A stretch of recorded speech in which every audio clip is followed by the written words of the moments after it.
খড়িবাড়িতে বাঁধ সংস্কারে স্বেচ্ছাশ্রম মাঠে জনপ্রতিনিধি ও বিএনপি নেতৃবৃন্দ। নীলফামারী ডিমলা উপজেলার টেপাখড়িবাড়ি ইউনিয়নের বালুর বাঁধ সংস্কারে এলাকাবাসীর স্বেচ্ছাশ্রমে কাজ শুরু হয়েছে। প্রায় ২০ বছর আগে নির্মিত এই বাঁধটি বর্তমানে ঝুঁকিপূর্ণ হয়ে পড়েছে। মাঠে নেমেছে স্থানীয় জনপ্রতিনিধি ও বিএনপির অঙ্গ সংগঠনের নেতাকর্মীরা। আমরা নদী পাড়ের মানুষ অনেক কষ্টই আছি, আমরা খুবই কষ্ট। আমাদের আবাদ সাবাদ সব কিছু ভেঙে যায়, আমরা আবাদ করতে পারি না, আবাদ করলেও ভেঙে যায়।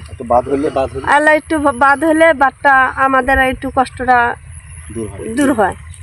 জুলাই বাদটা যদি আমাদের ভালো না হয় আর যদি না করা হয় তাহলে আমাদের এই এলাকার মানুষ কেউ থাকতে পারবে না। সব নদী নালা হয়, ভাঙচুর হয়, শেষ হচ্ছে না খা কৃষি লোক মারা যাবে। বাদ তো না থাকলে জায়গা সব নদী যাচ্ছে, বাঁধের কিন্তু প্রাণের বাঁধ। এই বাঁধ নষ্ট হয়ে গেলে আমরা থাকবো কোথায়? ভেসে ভেসে ওই ফুলের তলটা ভেসে যান একদম। মনে করেন ওই যে নদী এলাকায় আবাদ করছি, ওই যে সব গেলে ওই যে ভাঙ্গে গেল গা, বাদাম টাদাম সব গেলে মনে করেন তুলতে পারতেছি না নদী এলাকার জন্য। ইউনিয়ন এই বালুর বাঁধে আমরা বিএনপি সহ অঙ্গ সংগঠনের সবাই উপস্থিত আছি। আসলে আমাদের এই 16 সালের বন্যার পরে যে আমাদের এই ভয়াবহ তিস্তার যে নদীর ক্রাল গ্রাস, এই ক্রাল গ্রাসে আমাদের 20,000 পরিবার আমরা ক্ষতিগ্রস্ত। আমরা এই বাঁধ নিয়ে আমরা খুবই দুঃখিত।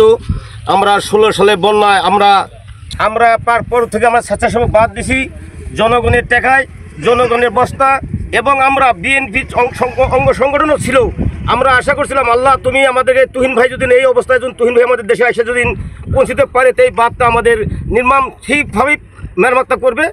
আমাদের ইঞ্জিনিয়ার শাহজাহান চৌধুরী তুহিন সাহেব আমাদের এই বাঁধটি নিয়ে আমাদের পানি উন্নয়ন বোর্ডে কথা বলেছে। পানি উন্নয়ন বোর্ডের এক্সচেঞ্জ সাহেব আশ্বস্ত করেছে যে এটি এমার্জেন্সির মাধ্যমে কাজটি করে দেওয়ার জন্য। কিন্তু বন্যা আসন্ন এই সময় যদি আমরা একটা মেরামত না করি তাহলে যে কোনো মুহূর্তে বাঁধটি ভেঙে যাবে। তাই আমরা ইউনিয়ন পরিষদ থেকে উদ্যোগ নিয়েছি। আমাদের ইউনিয়ন পরিষদের যে সাধারণ বরাদ্দ আছে সেই বরাদ্দ থেকে আমরা অচিরেই এখানে আমাদের এই বাঁশের পাইলিং, বস্তা এবং এই গ্যাপগুলো যে হয়েছে এই গ্যাপগুলো আমরা কালকের থেকে আমরা ইনশাল্লাহ কাজ শুরু করব। এই কাজ শুরু করা যারা এখানে স্থানীয় আপনার যারা জনগণ আছেন আপনাদের সকলের সহযোগিতা কামনা করছি, যাতে সবার সহযোগিতা নিয়ে আমরা এই বালুর বাঁধটি যাতে আমাদের বিনষ্ট না হয়। নদীর ক্রাল গ্রাসে এই বাঁধটা স্বেচ্ছাশ্রমে এই বাঁধটা নির্মিত হয়েছে, কিন্তু এই বাঁধটা গত এক বছরে বাঁধটা বিভিন্ন জায়গায় ভাঙন ধরেছে।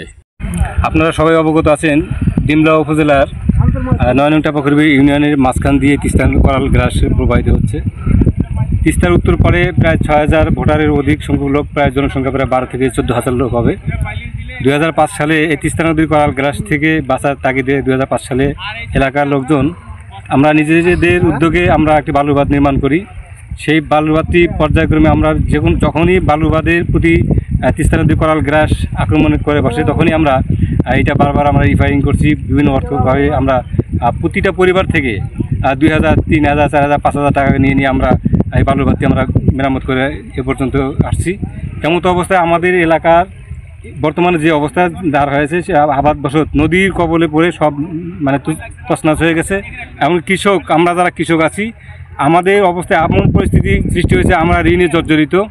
এখন আমাদের শেষ সম্বলটুকু, আমাদের এই জমিটুকু যদি নদীর করাল গ্রাস থেকে রক্ষা করতে না পারি, আপনাদের মাধ্যমে যদি বাহাদুরকে আমরা আবেদন করব, নিবেদন করি আপনারা আমাদের এই বালুর বাঁধটি মেরামতের জন্য দৃষ্টি দেবেন।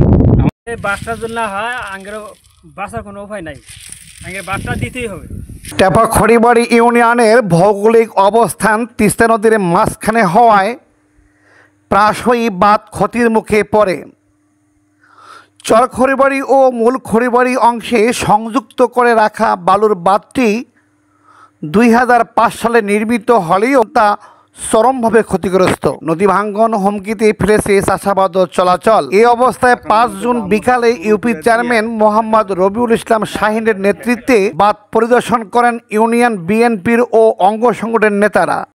খালেদা জিয়ার ভাগ্নে ইঞ্জিনিয়ার শাহরুল ইসলাম তুহিনের প্রতিনিধি হিসেবে নেতারা জানান ইউনিয়ন পরিষদের তহবিল ও এলাকাবাসীর স্বেচ্ছাশ্রমে সংস্কার কাজ শুরু হচ্ছে। এই উদ্যোগকে স্বাগত জানিয়ে স্থানীয় বাসিন্দারা তারা বলেছেন এই স্বেচ্ছাশ্রম নির্ভর উদ্যোগ একদিকে যেমন জরুরি সমস্যার সমাধান, তেমনি স্থানীয় অংশগ্রহণের এক দৃষ্টান্ত উদাহরণ। চর খড়িবাড়ি থেকে মোহাম্মদ আলী শানু, দৈনিক তৃতীয় মাত্রা, ডিমলা।